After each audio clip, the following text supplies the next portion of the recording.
After studying the anatomy of male and female reproductive systems in human being, now we will take up the process of gametogenesis, that is gamete formation. So in males, the process of gamete formation is called as spermatogenesis. So this process of spermatogenesis is a very elaborative process which results in the formation of sperms.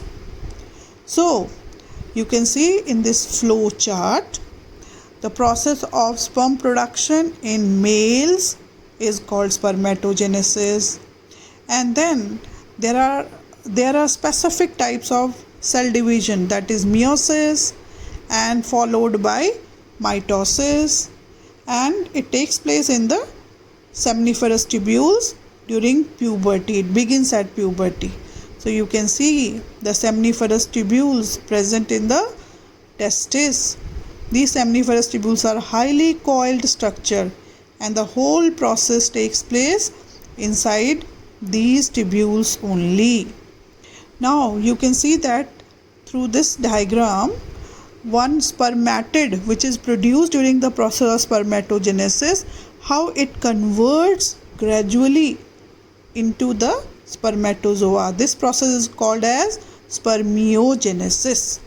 So now you can see there are various stages of spermatogenesis. So they are spermatocytogenesis, spermatidogenesis, spermiogenesis, spermiation and maturation.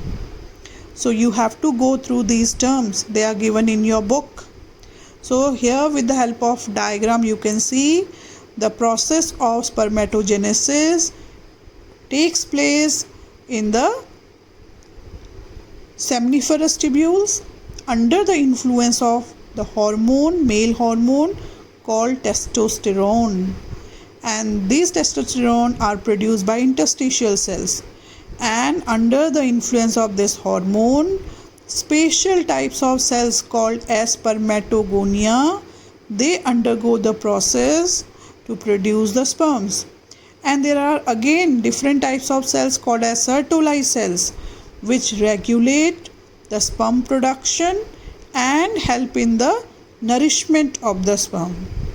Now the flow chart you can see, it's very easy and very important flow chart which shows how the diploid spermatogonium converts into each spermatogonium converts into 4 spermatozoa by the different stages: primary spermatocyte, secondary spermatocyte, then spermatids and spermatozoa. You can see this diagram, that flow chart.